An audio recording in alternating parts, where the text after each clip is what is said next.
Good morning, YouTube. Today is October 16th, and I think we are 14 weeks post-surgery. So first, what I'm going to do is kind of insert this Thursday's appointment. I went back at 5:20, and I ended up getting filled to 5:70. So I'll insert that video here so you can see kind of how, very quick, how that appointment went. It's nearly 13 weeks. Thursday, October 13th. That's funny. 13 weeks, October 13th.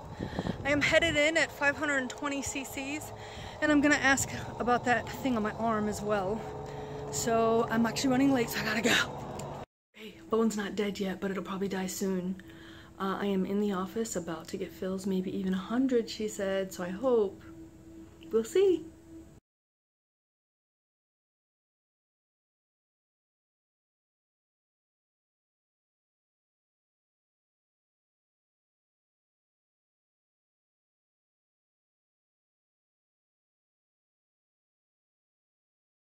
Okay, appointment done, battery at 3%.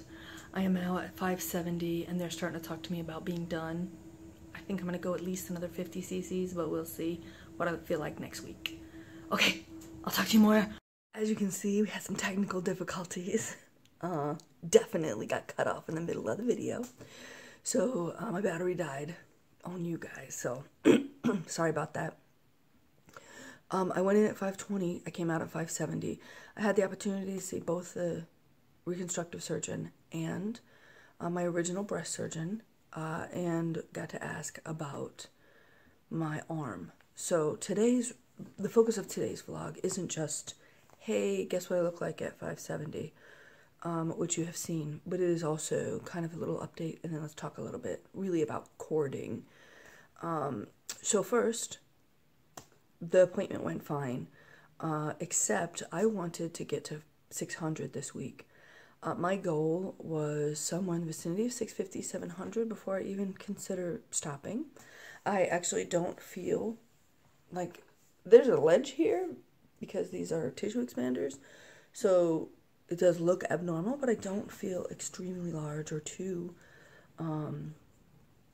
like I've gone overboard. But I did point out to the surgeon again, you notice over here, I'm tacked up really nice. This tissue expander sits front and center, and it stays center line. This one, while I'm sitting up, is closer to my fingers but lower, and you guys have seen that in the video. But when I lay down, this tissue expander actually slides into my armpit. So I pointed it out to him, like I've been doing since the day of surgery. Definitely, I knew that this was different than this from day one. He kept insisting it was the same, and now he noticed that it wasn't. So he suggested that he didn't want to go very much bigger without pinning that side in. And I said, okay, let's not put any saline in. I'm ready for surgery. When would you like to? Is that an outpatient procedure? Can we just schedule that really quick? Is that like 10 minutes? Do you have to put me all the way under for that, right? Can you just pin me up? I think he was surprised at that answer. Because I think he sees a little bit of imperfection as okay. I don't. And I don't mean that in a rude way. I just feel like no matter what I look like when God made me, I don't have to look that way now. I can have complete symmetry now. If I had to go through this process, if I had to have my breast removed, I had to go through reconstruction, I had to go through the emotion and the pain and everything that's associated with this. The only benefit is that I'm going to have two breasts that are symmetrical, that are the size I want. That is the one pro. If there were pros and cons, I have a litany of cons, I get one pro. I'm sorry, dude, you're going to have to make it look symmetrical. So I don't think he was super stoked about that, but he definitely was like, okay, we're not going to do an extra surgery. I think it was a way of attempting to convince me that I should just accept this imperfection. I refuse. So that's kind of how the meeting went. And then instead of getting 100 cc's or even 80 like I wanted, I only got 50 cc's. I'm not super stoked about that, but it is what it is. I'm going back again next Thursday. I'll get at least another 50. That'll put me at 620, and we'll see how I feel. Meanwhile, I pointed out that my arm is not right. So, as you guys know, I had my lymph node, some lymph nodes removed. There was actually 3 taken out from right here. And so you can see a scar there. And then if I'm like this, you really kind of can't really see what's happening. But as soon as I raise my arm, you'll see right here, I can feel it inside my body already. The straighter my arm gets, the tighter that tendon is, or whatever this is. There's something here that is pulling in my armpit really bad. And the higher up and the straighter my arm, the worse that pulls. So, and it originates at the scar, and then has a straight line pulling up. It's actually considerably better since that appointment, because I got to see my breast surgeon, and she actually told me this is common.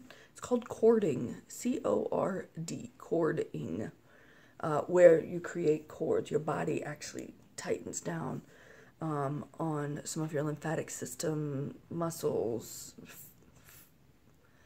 fascia, stuff like that, connective tissue. The actual official word for it is axillary web syndrome. Web, like, yes, Spider-Man. Axillary web syndrome. So, it's not uncommon for women who have had lymph nodes taken out when they've had a mastectomy. So you can Google it if you want to get more information. My doctor suggested Aleve every day, and heat compresses and massage to gently stretch that area. I've been doing that for the last 3 days. In fact, I slept with a heating pad last night, and I did end up turning it on.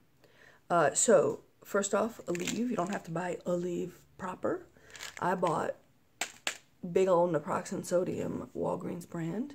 They had buy one, get one 50% off, and since I have to take it every day, at least for the short term, I bought 2. They would buy one, get one 50% off.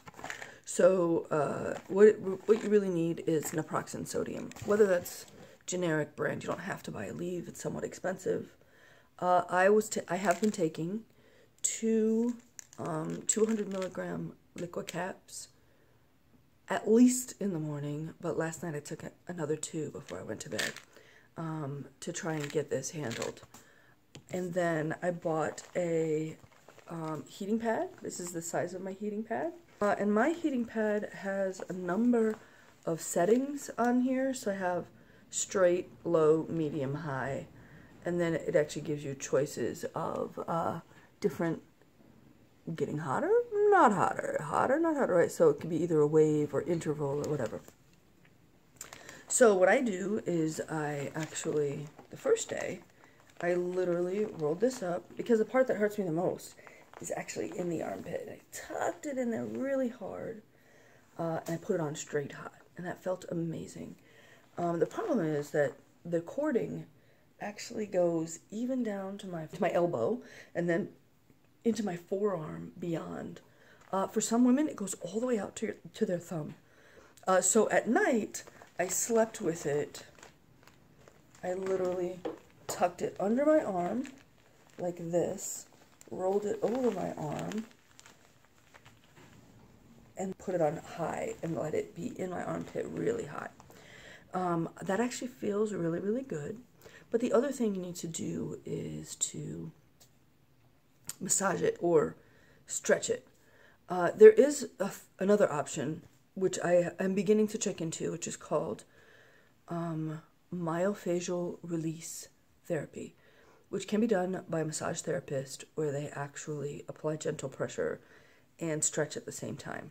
So I've not done that, but I am checking into it because I think it needs to be done by like a physical therapist or a massage therapist that is certified to do this type of medical massage. It's not, you don't go to Massage Envy and ask somebody to do myofascial release.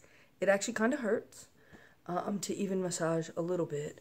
So what I do is I put my arm up, I feel the cord starting to form. I can still see it sort of right there. Even I'm glad the sun's behind me because you can see it a little bit.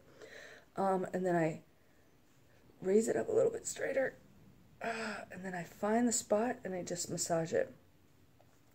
And the idea is to, whatever scar tissue or whatever connection that's happened that needs to not be there, try to help that break loose from where it's connected, so that it can actually, I can move my arm and I get really full range of motion. I will say I do not have that bad of a case. My doctor was like, sometimes the cords are really thick, and sometimes they really tighten up, and I still have good range of motion. So for some people out there, it might actually be really rough trying to, like, I can raise my arm this far.